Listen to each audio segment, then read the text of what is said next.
even during COVID, I was in the building.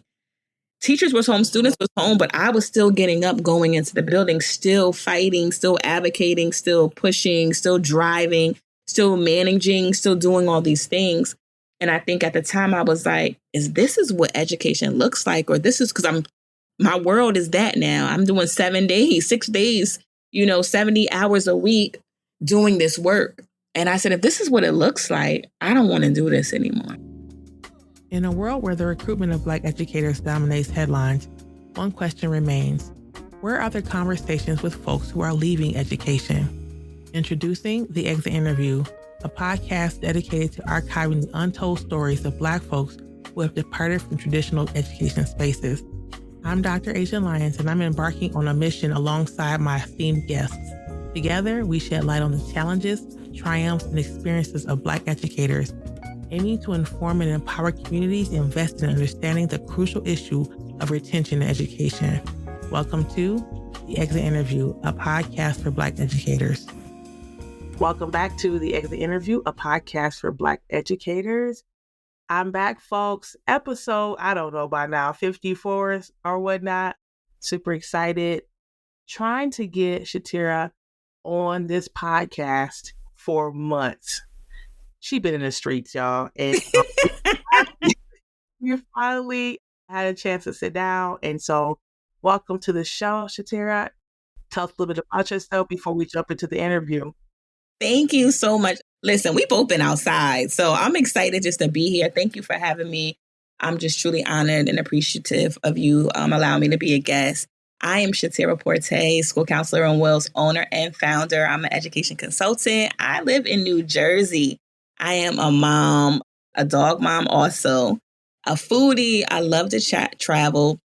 I'm an author. I have a book named I Forgive Myself for Forgetting Myself. It's a self-help, self-love journal book that allows you to take some time at your own pace to independently learn how to fill up your cup, pour back into yourself, learn to make sure that you're a priority, and love on yourself a little bit, because especially in the education space, the service professional space, we tend to forget about loving on ourselves and filling up our cups. So that was something that I had to learn, very humbling to be able to do. But I'm excited just to have this great conversation in this talk. So thank you. Yeah, of course. Yeah. And we're going to get into all the information about the book, your business, all the things a little later. But let's just start where we always start. Tell us what helped you decide that going into education was for you. Tell us your story. Oh, I love this because it kind of jumps around and you'll see what I mean. Because when I was younger, probably 8, 9, 10, that was a conversation that was asked from our grandmothers to me and my brother when we was growing up. So I remember distinctly 2 occupations and job titles that come to mind when I answer those out loud to my family. And the first was a teacher. I said I wanted to be a teacher. And while I was young and I was little, I used to play school with my brothers, with my friends. I used to also, my great grandmother, she had a boarding home. And that's a home where you take care of people that live in your home and they live in. So these are usually adults, senior citizen adults who live in your home, who don't have a place to go. And they also have some mental health issues going on. And they lived with my great grandmother. And I used to practice with them. I used to give them homework. Oh, I love that. Used to have my notebook and do math and teach. And I used to just do that for fun. And then I don't know what kind of shifted. I don't know if it was because it was the idea, but I also loved working with kids and helping people and loving on people. So then I would say maybe a year or 2, I wanted to be a pediatrician. So I loved the word. I thought it was very unique and fancy, but I knew it meant doctor, but I loved saying pediatrician. And I thought I was speaking another language or something. And then as I got into school and got older, I would say definitely high school, math was not my best friend. Science was not my best friend. So many people say that. And because of just that, this is where that mindset really can impact you. Because I had that thought of it, that relationship with it, I really let it intimidate me. And I didn't pursue it. I didn't know to go get a tutor, get some help, learn how to kind of navigate that. I stood away from it and I ran away from it. I always remember saying, I want to be a pediatrician, I want to be a pediatrician, I want to be a doctor. But because of those subjects all the way up into college, I never really focused on trying to explore that career path. And when I got into college, I did really well. I did okay in math, but I did really well. All my science classes, I got A's. So I did well, but it was more of a memorization, learning the material, getting through it, because my grades were very important to me. But that's how I started first having the conversation, knowing what education looks like for me. In high school, I was that go-to friend. So I was just like, oh, I always talked about, problems and different things. But when I really got into education, I would say it was after being in mental health for 20 plus years. I went to school for psychology. I got my my master's degree in counseling. And I really did everything I could in psychiatric mental health wise and wellness. And I think my last job I was in, it was a clinical therapist / school counselor position. I worked at a company where it was a residential facility for teenagers who were either coming out of jail, they were coming out the system, they were homeless. It was a transitional living place. And I was also doing counseling, working with them on the outpatient side, the therapy side, but I also was going to their school and helping them and making sure I worked with their educators and their teachers while they were in school. So they had their counselor, clinical therapist, school counselor with them on site at the special services type of schooling for them, a behavioral school. And from there, I said, okay, I like this a little bit more than the counseling and the group therapy and the counseling piece. And after that, I started looking at school districts in Philadelphia, New Jersey, all over, and really looking at what that looks like for me. And then I landed a position about 11 years ago as a high school career counselor in a charter school. Yeah, so I want to interrupt you for a second. You spent 20 some odd years outside of the traditional school space, it sounds like, supporting educators, supporting students, but then saying, I'm going to take a hard left. And what an interesting, maybe it's not a hard left, maybe it's a slow merge, but just thinking about folks who we hear a lot the opposite, where people are in a classroom space and then they transition to working with students out of school time, right? And this adjacent kind of occupation. So I find it interesting that you're sharing that for you. It was something a little bit different. In 20 years working and one occupation, and then to say, I want something different, really speaks to, I think, it's a permission that we need to give ourselves to do different things, try something new. Yeah, I appreciate that. I wanted you to finish, of course, but I wanted to interrupt just to say that that's a really interesting way that you got into education. And I want to say I called myself like a little hustler back then. Even in that space of mental health, I tried everything. So even while I was in school and in my graduate school, I had 3 or 4 internships. So it was a homeless shelter for teens. I did geriatrics, so assisted livings and nursing homes. I also worked in correction facilities. So I was a mental health therapist and professional in the county jail system for men and women. I worked in methadone clinics. That was like for 5 hours, child. I was like, this is not for me. Yeah. Like when you have to do those urine samples, I say, yeah, no, that's not for me. I've worked in crisis. So I worked in the emergency hospital room where you're screening patients that are coming in either straight through the emergency room or they're coming in to see you clinically wise. I was a psychiatric screener where you go out in the community in the middle of the night and you're assessing people's mental health with being escorted with the police and being able to determine if they are a danger to themselves or others and if they have the capacity so important. to be able, bringing them back. So when I tell you, I really had really blessed to be able to look at the different components of being able to help somebody with their mental health wellness. I can say that to you now, like, wow, while I was doing it, I was just trying to figure out what did I want to do with myself. So I was just going on this career path journey, but in real time through the experience to figure out what I wanted. And then going to the clinical side and like education, I said, well, let's try this and really look at it like, well, I don't have to work all night. I'm not working holidays, but I can have off in the summers, thinking I was going to be in this different role. And it wasn't the same. I still, because I was great in the mental health piece and now coming into the school system, they also saw my gifts and they said, okay, we want to utilize you more than just a school counselor. Mm-hmm. So I was teaching, and then quickly I became a coordinator and then going into a director of student services of programming, curriculum piece. And then I was working summers and I was doing all these things, but also still even in the education realm, I was able to still use what I've been doing. But I feel like sometimes that worked against me being in there, because then you start having to advocate much more in the space that I may have been comfortable in those 20 years. Not necessarily I could be myself freely in the education space, because sometimes that's taboo, or not to be able to look at mental health first, but we're looking at education first. Yeah, it's interesting that now mental health is hot right now, right? And it's been for a little bit.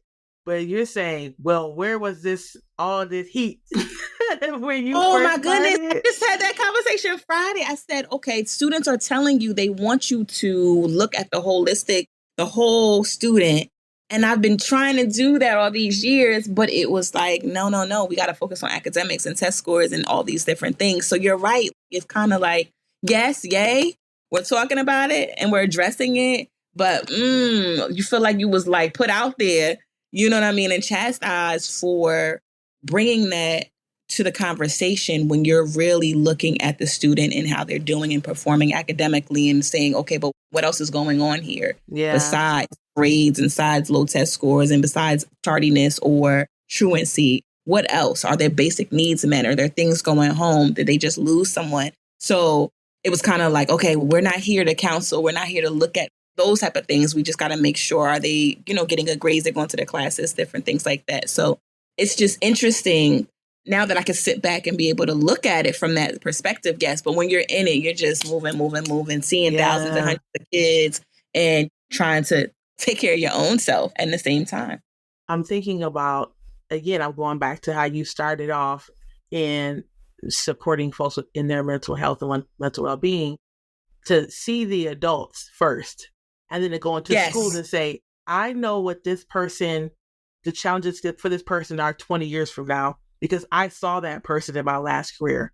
And being able to say, I can help support a team that can prevent that is super powerful. I don't know how many educators, administrators, counselors have worked with adults and can see the future of our children if they don't get the support they need, and the future of our children if they do get the support they need. I want to definitely hear your opinion on this. No, love that. Yeah, because if you think about it, so many of us, I remember teaching when I was teaching fifth grade, for a long time, my kids would go up to 6 and I never saw them again, right? There was no perspective on, I didn't teach high school. I didn't know what they needed based on my own experience, because I went to high school, but I didn't understand that. Same as college, same as in adulthood. But if I was able to teach maybe high school, which I would never, but get the point. It's teach fun. high I school love and it. then look down and say okay, based on what I know about high school students, how can I support fifth graders? I think if we all could have done that, or can do that, it would be such a more powerful education experience for our students. But so many of us don't go in the direction you go in. So I just find that fascinating. And I want to stay there because I've never saw it like that, the way you just put it together. But two things helped that. And that was me being able to allow myself to push myself to do more than 2 internships at the bachelor's level, and also in my master's level. I was able to manage. So I looked at different populations and age groups. However, a lot of this comes from, and what I say to myself is, I was the mentee, now the mentor. So I had drug abuse in my family. I had mental health illness. I've dealt with depression, anxiety, and different things myself. So not only was I able to get that experience, I know what it felt like not being seen, not being heard while you're coming up, especially in the educational space. In high school, my first school counselor, guidance counselor was called at the time, didn't believe in me and made some comments to me that I shouldn't even look at a 4-year college, that I wasn't worthy enough. And that's why I took it, to be able to look at that. However, when I was able to come home, tell my grandmother, she's not supposed to say this to me. I don't like the way this feels. We were able to go to the school. I was able to change my school counselor, guidance counselor at the time. And it was an older African-American woman. Very 2 different perspectives of how I was guided in my education, because it really impacted me. And I really gave up on school. I almost didn't graduate because I didn't think I could. And I got a new counselor. And not only did I get accepted into a 4-year college and went, and even when I graduated from college, I had a 3.7 GPA, right? Also, my senior year, almost didn't graduate, but graduated, got accepted to 4-year school, also received the NAACP of Black Women in Business Scholarship to be able to have books to go to. I did well. I was on the dean list. I got awards while in college as the psychology student, all of these accolades. But what if I didn't have someone that even at the last quarter, right, at the final hour, believe in me and still push me? That's important, never to give up on a student or someone despite what's going on, because what if I didn't have that push? What if I stayed? What if I didn't come home and tell my grandma this? Many kids are experiencing things, or people experience things, people say things to them. And what if you never speak about it? What if you never advocated for yourself? And what if I just let myself, I don't care mindset and didn't graduate? I don't know where I would be. Yeah. But I think the fight is for me even more. That's why, full circle, I came back, and now I was a school counselor, and now I advocate for the students, especially for the students that feel like they don't have the words to articulate or they don't feel seen or heard. Yeah. And this so beautifully explains why we need Black folks in education, right? Because your story about the guidance counselor, Michelle Obama's story about the guidance, right? There's so many folks who say, I needed someone to believe in me. And that make or break, that one person that said, no, you're going to graduate. Shout out to Stacey Brandon, who listens to our episodes. She talks about her own guidance counselor, Dr. Carolyn Jones, who told her, like, you're going to HBCU, you're going to Spelman. Yeah, she's like, you're going to Spelman. And she did go to Spelman. Shout out to Dr. Jones. Shout out to Linda Cornegay. That was my school counselor. Yeah. That got you jumping ahead with the shout out. Yeah, you're dropping names. Yes, let's give them their flowers. Yeah, no. And I find it's so interesting because Dr. Jones, Stacey went to school in the 90s. Dr. Jones was working with my daughter's school last year. Like a full circle moment, right? Of just seeing her power, even years later, to move and shift and to support students and voice. And so this is why we need us in space, because we're literally changing the lives of our students and our colleagues. And we'll get into the questions like, what can we do? But I want to go back to what you're saying. Like, you went and you moved up pretty quickly. And I feel like that's always the first sign. Like, we love your brilliance. And they just keep the work piles on and the things. So tell us about, and I don't want to make any assumptions, but tell us about that particular experience of the moving around and moving up in your district or in education period. So I have to be honest. I went to this school, and it was a charter school, and the charter school was in an urban district, urban community. So I want to say 85% of the students were African-American, African descent.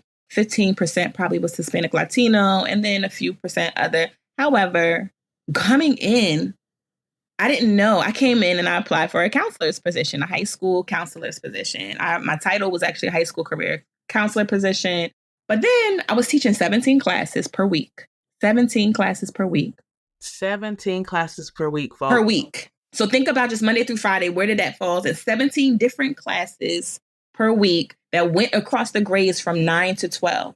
I also was a school counselor of, I think my caseload at the time was a little under 200 at the high school level.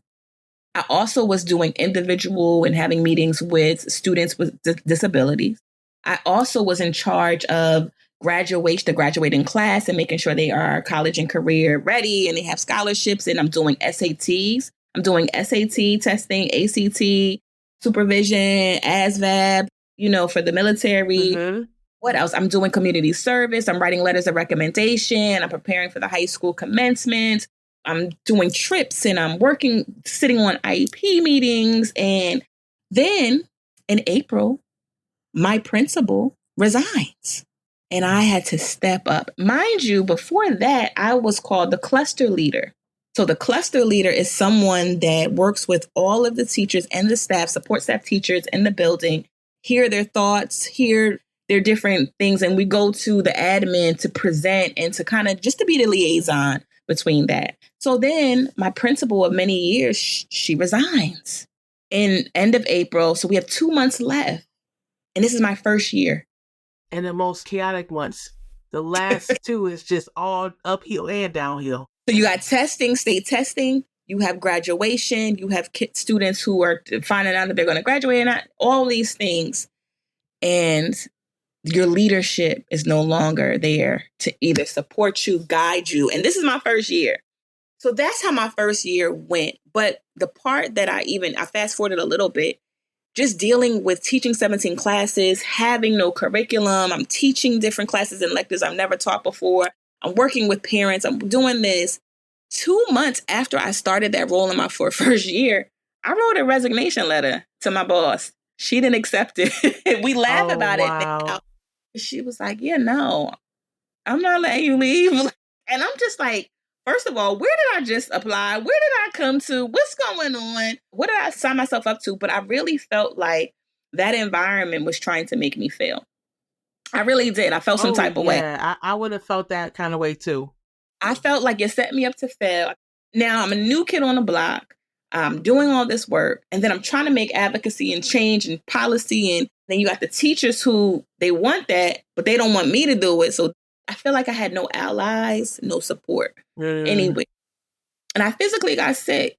But then I learned to think smarter. So during that time, as I moved up, I started teaching myself. I always still made sure I went to my school counselors organizations, my meetings.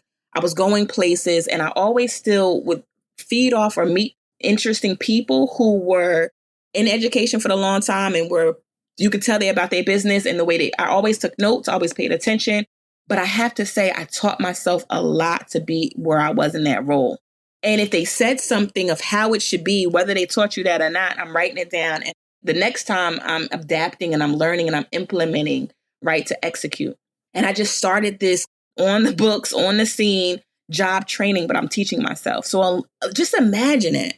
You know what I mean? Just imagine that for a minute, being able to try to survive, teach yourself and learn as you're in a new role. And each year your role is changing. Yeah.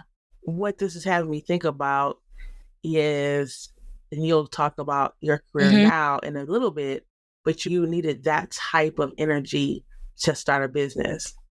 The seed started long time ago. Yeah. Wow. See, I didn't even see that coming. Because at the time, so basically I always use this kind of metaphor and this visual. It's like I have a book bag on, then I have plates, on my head, and I have things on my legs, but more people are just putting more bricks on my shoulder. And then as I'm walking, every step I take, I'm just getting more bricks on me. Yes. And I think all it is we know you need help. We're going to fix that. Not now, later, but we hear you, but I need you to also do this. So then I'm also getting added to be a supervisor of a college bridge program, a dual enrollment. So these are when students, while they're in high school, they're taking college courses at the same time they're doing their high school, and they're getting credits. And at this time, I had 2 community colleges we were working with. So I have students that are on campus with one community college, and I have another set of students that are going to the college. So not only am I making sure they're doing their college programs, I'm also supervising the staff, that's the advisor, on top of everything else that I'm doing. Are you getting paid any extra for this? No, because the stipends are going to the staff that are coming in that are doing it, but not the supervised. And then I'm fighting for it. But no. And then what happens is then you become salary. No, you become 12 months, excuse me. So this was a 10-month position contract. at first. Yes, contract. And then you go into 12 months. So when you go into 12 months, when more and more stuff is coming on, there wasn't any for me. That's why I love to tell this story so that people can learn to ask for or get supplemented or making sure you get additional stipends or that it increases, because I'm getting more experience. I'm getting the work. I'm executing it. I'm surviving it. And then I'm flipping it to do it well. But there's no extra income coming in until the next year when the salary goes up. And that's a couple of $1,000, and it's going to be taken out because of taxes. So Janet Stickman, who also talks a lot about racial battle fatigue in her work, Mm, she talked about, when I asked the question to her, what do we need to do to keep Black educators? And she's in higher ed. What do we need to do to keep Black educators? She said, pay people for their labor. yes. So many folks in education Yes. think it's a gift or some kind of reward to give us more work to do. A title. The title with no compensation. Right. No, and no. you're just doing it for the heart. They're just doing it for the hard work, Right. the students. And Right. we already know that Black women are underpaid and undervalued in every Yes. field that we work in. And Yes. so to think that you're being equitable or showing belonging or whatever by giving us more labor with the same amount of pay is the opposite of what we should be doing. And so Right. many of us are new to the field or just want to be known in the district, right? Because that we love that. We love to be Right. known. And I worked alongside people, and the people that still are doing that, and they are getting more than I have. And they tell you, I'm not doing that. I'm not doing it. I'm not doing it. Like, and they're still there. Yeah. So they can say no and still be Yes. working, but we're so Yes. afraid to get in trouble. We want to make sure we're a team player. We want to make sure, keep filling the blank. Well, one day I might want to do that. So I don't want to burn the bridge. So I'm going to. It was so, I don't want to say bad, but toxic, because it was like, I don't want to let the kids down. That's what mine was. Listen, that I don't want to let the kids down. I was just speaking at a conference in our city in Denver this past weekend, and a woman was in our session sharing that she goes to all these meetings and does all this because if she's not there, who's going to be there? And Dr. Asia, let me tell you something. Also, I didn't know my worth during that time. Yeah. So I didn't have the mirror in front of me to check myself to be like, sis, do you know what you're doing? So I didn't have that. And that went on for years. Yeah, of course it did. They'll let you. Yes, they're not going to say, girl, you know, you should be getting more. No, we got this young girl, because I probably started there, you know, late 20s, 30s, like, girl, come on, keep going. Yes. And then, okay, we'll highlight her and give her. So instead of compensation, I feel like mine was definitely the titles, but they were nothing I asked for. I didn't like, It's not that I was creating roles and positions. It was like, okay, now you're our coordinator, and now you're going to be our director of students and services and curriculum. And we want you to oversee. Then it stepped up there. I moved up to, I want you to oversee all of our programs and our curriculums from K to 12. Okay. And then I want you to be able to do this and work with this and do this and do this. And then, mind you, the accolades are coming, though. The school is rated number 7. The school is in a top tier. I got between 98 to 99% graduation rate in an urban community, right? And with students, and they have thousands and thousands of college acceptances. They got college credit. Like, just think of the programs that are being built and managed, because they were there before I got there, but being managed and being elevated under my leadership and being able to do this. It's like, wow, but you get burnt out, you're undercompensated, you're stressed out, and you're overworked, all of these things. Yeah. And we talk about on this podcast a lot about the race and its ways of showing up. But I want to be clear that folks who are Black in leadership can do the same harm as folks who are, and you never said what race your administration was. No, I did, but it was in an urban community, so that mostly the school is under leadership of African American board of trustees and of the school. Course. And we'll put it under Black excellence. We'll throw our burnout under Black excellence. And that's what Black excellence is to burn our people up and throw bricks on our shoulders in the name of the next generation. And because they did it, you can do it. And we love to say, at least we're not slaves. No, we're not. And we deserve rest. We deserve to be well. As Dr. Saban Flowers says, wellness is our birthright. Yes. Right? And we're not showing up in that and being allowed in a lot of cases to show up in that. And so, yeah, I definitely wanted to stop it there for a second and talk about this overworking. Right. It was definitely that. And I also had, because I felt like the environment, there was no one in my department. I didn't have my own secretary, but I shared it. I didn't have my own staff. I shared things. But I also, because the resources were limited, it didn't allow me to see where I could delegate because I felt like I couldn't. So I would have to say, under that environment, I didn't want to fail after I changed my mind about walking away. So I flipped it to see how I'm going to master this and produce outcomes. But I did it at the cost of my health, my mental health, different things. So, and it wasn't doing it so that I can get acknowledged for the outcomes. I did it because you're not going to let me, I'm not going to fall. I'm not going to fail. I'm not going to, you know what I mean? I was just trying to make it or survive through it. And then I got so used to it every year, every month, or every semester, I just started being a beast, we call it, at just making sure, okay, because I wanted to fight so hard that you are not going to kill me or not going to defeat me. And like, I don't know if it makes sense to anybody that's listening, but when you feel like some environments aren't created to improve, you don't want to be a product of that environment until you're able to leave or go somewhere else.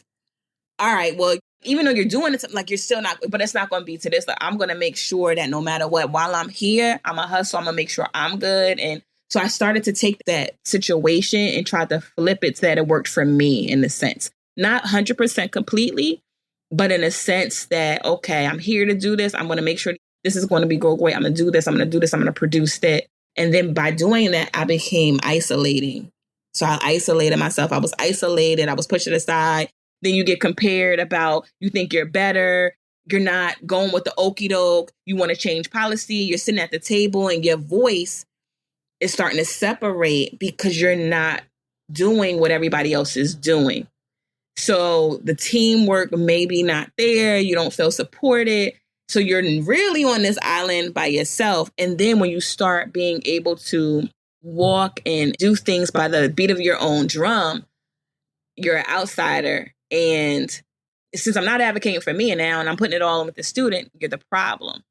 Mm-hmm. And then that's when things start to not mix well and you start to bump heads. And then you start to see that only the boss is probably supporting you versus your teammates and people that you work with every day. And then you start to really get burnt out and you feel like, is this worth it? And I think I got to the point where I was tired of feeling like in a higher level, in an administrative level, that my voice was the only one that was really making sense when it came to advocacy, policy, morals, SMART goals, mission and vision, and making sure the student, the families, or the parents were being heard in a way that supported excellence in education. And not saying I'm the only one that thought like that, but I was known to say what I felt. And I think sometimes when you won't budge and you won't fall for or agree with the majority because you still feel strongly about something, especially when it comes to mental health, especially when it comes to student success and academic achievement on a different level that's forward thinking and maybe looked as innovative, creative, something different, a growth mindset. But if you're still with some that are on a fixed mindset and not open or not flexible, it doesn't work for the long run. And I think I was just frustrated and tired. And after COVID and just so much going on, because even during COVID, I was in the building.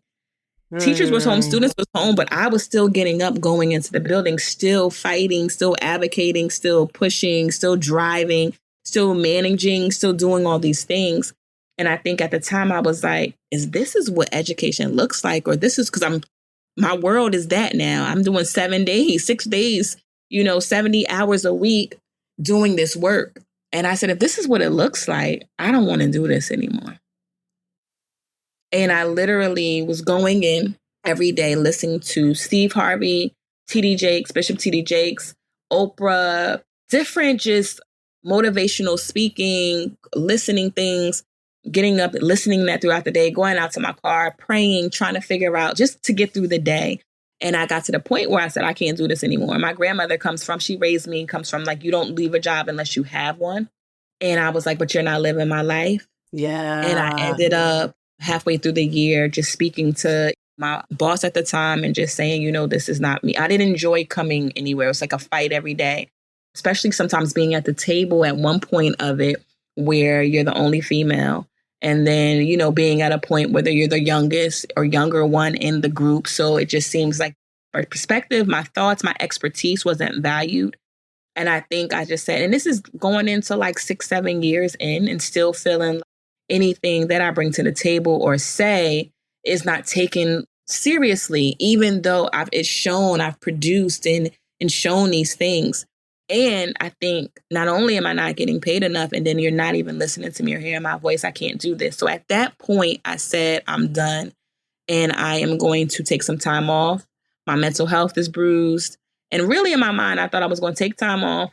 My mental health, I think I never did this before, so I didn't think to save while I was going through that. I had money saved, and I just said, okay, I'm going to take time off. I'm going to have some mental health, work with my counselor, my own therapist, different things. And then when I come back, I might do DoorDash, Uber Eats.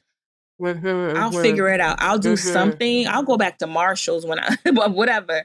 But I just don't want to be a part of this. And I had a great colleague of mine named Will Kramer, who he was writing books at the time, and he helped me, push me to write my book. But he said, you could still do this. He said, you could just be like the counselor that's mobile. So I was like, what is he talking about? And then I really said, you know what? All districts don't have to be like this. You know what I mean? So I started brainstorming, what does life look like if I'm not here anymore? Yeah, I know. Your story is really powerful. And so many folks that I talk to have the same experience, right? And I think a lot of folks think, well, and I tell the story of my own life, and the institution I taught in was predominantly white, and they'll say, well, if you taught the all Black space, then that wouldn't happen. And I'm like, oh no, that's not how it works. Or if you work with Black kids, it wouldn't happen this way. But the truth is, it be your own people too, right? Because of the ways that white supremacy shows up inside of our bodies from generations upon generations, right? And so, not to say that the people you work with were white supremacists, obviously that's not a thing, but I'm saying that we have a lot of belief systems and the ways that we show up in work and space that are harmful to our own people, right? And you saying only female in a space, that's really powerful, right? And we could go to misogyny, in a different conversation, but that's a thing. And only being a younger person, you'll always be younger compared to somebody. Really? Yeah. And then people say I look like I'm 12. So other than my boss, who was a female, I'm sitting at the table with 2 male principals. Yeah. So they're going to respect her because that's their boss. But me at the table, literally, and then I'm in this space. I don't want to come off as an angry Black woman, but at the same time, this ain't right. So it's so much. And then leaving, walking on the elevator, leaving, driving an hour ride home and being like, you know what I mean? Or they yes you to death. And then when she's not there, when they're not there, they come up and be like, well, they decided all of a sudden, we're not going to do this that you said yesterday. We're going to do this. Then they start to not include you and isolate you. And like you said, I came from a high school that was predominantly white. So I was so eager and driven to go into a district that looked like me and be around educators that looked like me because I vowed that it was going to be powerful and different. And it was, and I did. But at the same time, quitting and leaving an environment that I feel like was around my own people. And then I had to realize it's not education, because I quit literally in my mind. I was giving up on education. I didn't want to do this anymore. It was just like mental health. I'm not doing this. I don't know what I'm going to do. I didn't want to go back to the mental health piece that I was doing. But after that, I didn't want to go back to another school district, do a counseling. So I got to a point, and that's powerful when you're in something for almost 10 years and you've been in different curriculum, policy, student, special need, like you've done college and career.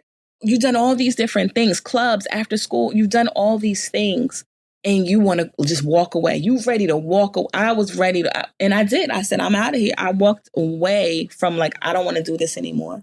Yeah. I want to say too that you said I was taking a break. I was seeing my therapist. I didn't know what the next plan was. And I want to go back to that point for my audience because there's so many folks who want to leave education and think that going to another job right away is the cure. Right. And I was already seeing my therapist before I left. And I remember we probably had this leaving conversation for almost a year and a half. And then every December, we're like, okay, well, the contract's going to be coming up. Look, we're going to stick it to stay. And I told her I can't. And we were weighing the pros and cons. And I said no. And I did not, because that was the thing. My lifestyle has been getting into things right after another thing was over. no time for healing, no time for break, no time for reevaluating first, what could I have done? Or what do I want next? Or what was my choices? Or can I go into another new space thinking objective? Like, how am I going to be thinking? And I said, I knew that I was so fed up because you know why? I was angry. My conversation was just heightened. My voice was at a different level. I was frustrated. You know, when you're in an environment and you're not as professional as you have been or would like to be, you're like, no. But I didn't apologize for it because I knew my buttons were pressed. Lack of sleep, health was not well, mental health was not well. When you're feeling like you just don't care anymore about something you've been passionate about, as we talked about earlier, something that I said I wanted to do when I was young or whatever the case may be, or really have worked hard to even learn how to manipulate the environment to make it work for me. And now I'm just done. Something was wrong. And I was like, no. And I said, I need to continue to have this conversation. And I did and got help and really started looking to see and not rush back, like you said, or think about what was the first thing I talked about? Yeah, they didn't pay me, but I wasn't rushing to try to go get a 6-figure contract because I didn't have one. I knew if I went to any other place, I would not be as productive as I would like to be because I set myself at a higher standard, and expectations for myself. Dr. Asia, I didn't have it. I didn't have much. It was affecting me at home. I wasn't able to do the things I used to do. I was coming home angry or just tired. And that wasn't fair to my son. That's not fair to my son.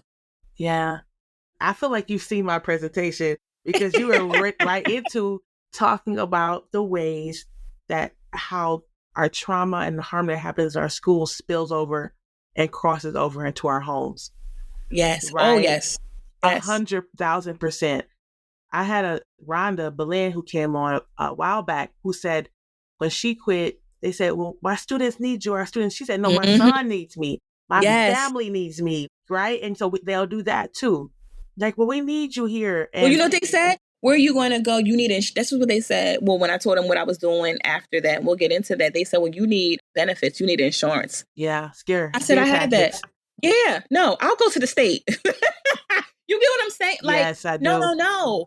And at that point, Dr. Asia, I was barely being able to show up for my son. That's why I was in therapy, because I needed to start showing up. I had to forgive myself for forgetting myself because I forgot everything that Shatiera needed to show up as a mother, to show up as a daughter, to show up as a friend, to show up as a service professional, to show up as a counselor, just to keep showing up. And I didn't have anything left to show up. Yeah. And if a job, anyone that's listening, anything, whether it's education or not, if a job is causing you to be that, I didn't want it anymore. I did not want to be in a space that I was feeling that way. I wasn't making the smarter decisions all these years by standing up. So this was the first time where I really stood on business when it came to Shatiera, when I had to walk away because maybe I let things slide and may have not did it the best way, or maybe I did and it just, whatever the case may be. I mean, it's a learning lesson, but this is the first time that I did and I had to. And I was okay saying not no more.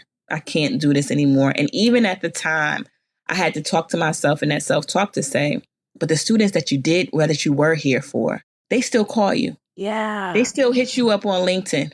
They still hit you up on the gram. They still come and stop by and they say, well, you know what? They find somebody and that person calls you and says, look who just here. They told me to let you know that I graduated from Spelman. I just got a job as a pilot for aviation. They'll find you if that's the case. And if not, just know that you did everything that you could. So I truly believe that the work that I have done was great, but it took time to get there. And then even so, okay, you don't want to do this anymore. Well, you don't have to do this title. You don't have to do this role. But if it's education that you want, then go for it. And that's what I did. I started thinking, I had the conversation. And I said, listen, all right, what's next? Yeah, I think I'm going to go out of order in our questions and ask the next question. All right, so you've had this time. You took this break. You talked to Will Kramer. He's giving you some ideas. Tell us, what are you doing now? Because now we want to know that. So let's just skip past all the other ones and come back to the maybe. But what are you doing now? So what I'm doing now is I have an education consulting company called School Counselors on Wheels. And what I do is I work with students all the way from K to college and the educators that support them by basically providing programs, strategies to be able to support and increase and boost academic achievement through mental health. So we look at social emotional learning, we look at leadership, empowerment, and also college and career readiness, but we really tap in the mindset and the wellness of the student, because in order to fully complete and look at the holistic student and through the academic achievement part and the success, you got to have mental wellness built in. And I think that was a conversation that I wish we continually to have in the places that I were. And it allowed us to be able to infuse that somewhere. And I think doing that with my education consulting companies, I go around and look at students with emotional regulation, self-confidence, self-esteem, wellness, and then teaching them to be leaders and being able to do teamwork and team building. And then also looking at what does life look like when they're done with school. And then being that you have these other skills that we're focusing on to get them to be able to look at what they want to do. They can be able to strategically plan and say, based on my strengths and my gifts, also knowing that I have the confidence in myself, I'm taking care of myself, I know to talk to somebody if I need it, they can be more successful in obtaining those roles and going after those career options, or going to setting up a foundation and looking at their resources if they go to college in that healthier mindset. Yeah, that's fantastic and much needed, as you know. Yes. And tell us about this book too, please. Yes. So the book is I Forgive Myself for Forgetting Myself. And again, it gives you prompts. It gives you exercises, a 7-day plan. It shares a little bit about my story and where I was in one of my most hard, depressive times.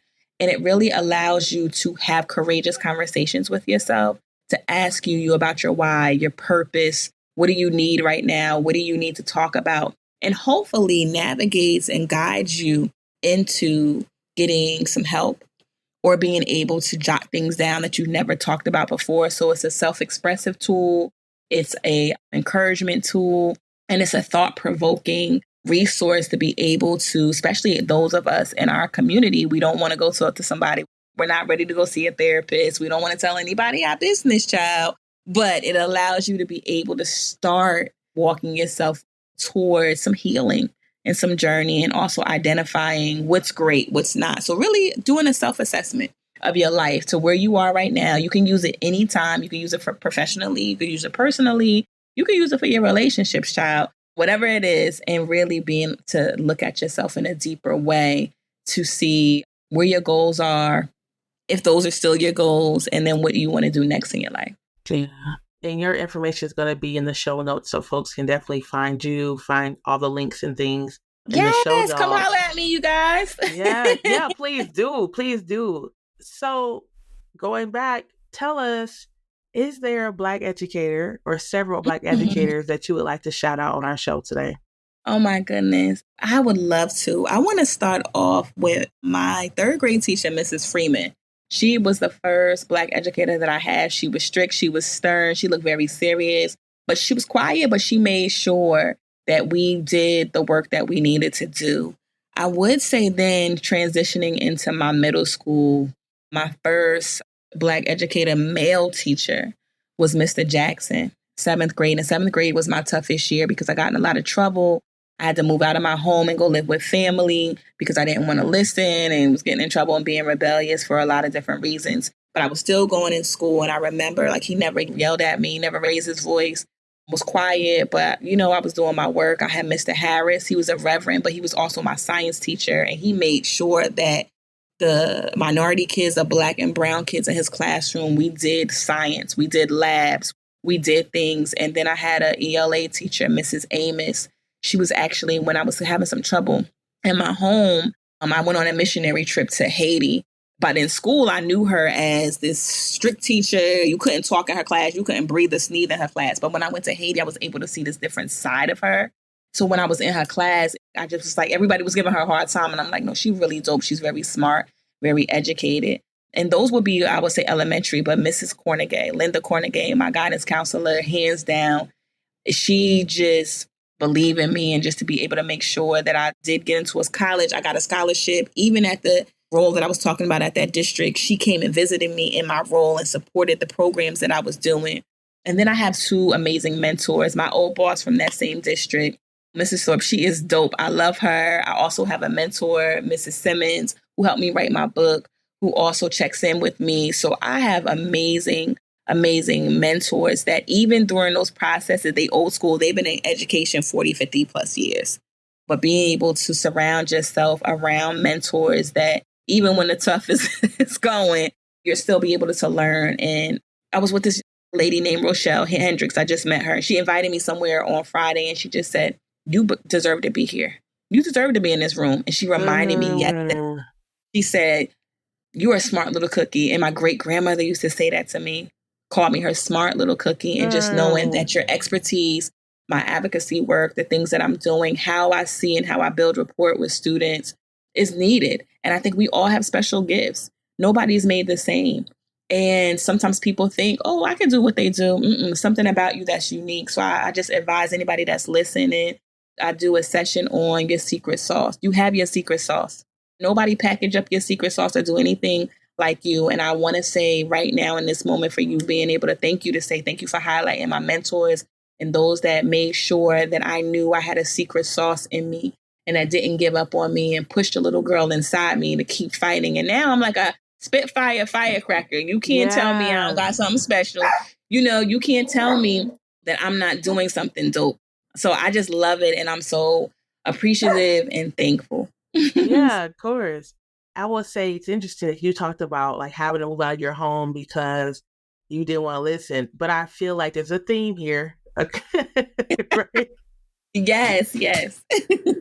It is so needed, right? Maybe in our childhood, it doesn't land the same as it does when we're adults and we know how to navigate or push up against or resist in these other ways. But I love these shout outs.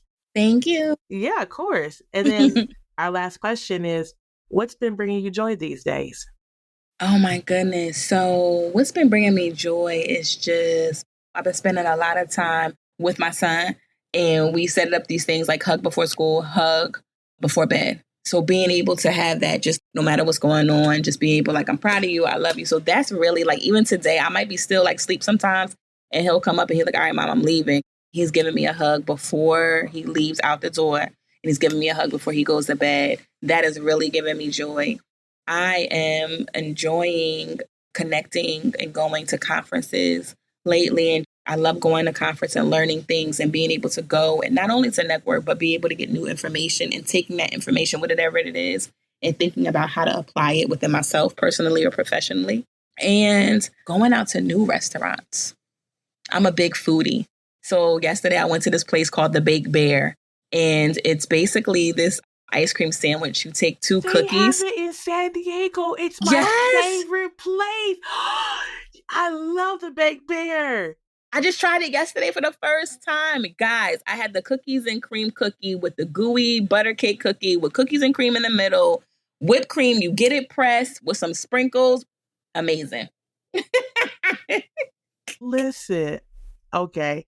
Usually I have to show up at the end with that, but every time someone says they're going to San Diego, the first thing you talk about the Baked Bear? I say, go to the Baked Bear. We have two within 15 minutes apart. Yeah. California folks, if you're in San Diego, if you're in New Jersey, the Baked Bear is an ice cream sandwich place. Build your own ice cream sandwich. Oh. Amazing. That's so random. I have to shout out my best friend, Carlisha. She told me about it. And then my other best friend, Corey, he wanted to go. And he was taking too long to go. And she goes all the time. And she just goes and don't take me. So I took me and King Kai, my son, we went. And listen, I felt like sick because I usually don't eat sugar. I'm a savory person. So I really don't eat a lot of sweets. When I tell you I sat there and I finished that Baked Bear, shout out to the Baked Bear. Yeah, shout out. Yes. Well, folks, what a way to end the show. Talking about ice cream sandwiches. But Shatiera, thank you so much for coming on the show, for imparting your wisdom with our audience, just showing up for our kids. Even though you've left traditional education spaces, you're still doing what you need to do in community, and for writing the book that you've written. All that information again is going to be on your show notes. Thank you so much. Is there any last words you have for our audience? Listen, thank you, Dr. Asia, for having me. It was a pleasure. You always create a space for educators and just for people alike to come on to be able to share what they do, their journeys in just the most loving way. So thank you for having us and creating this space.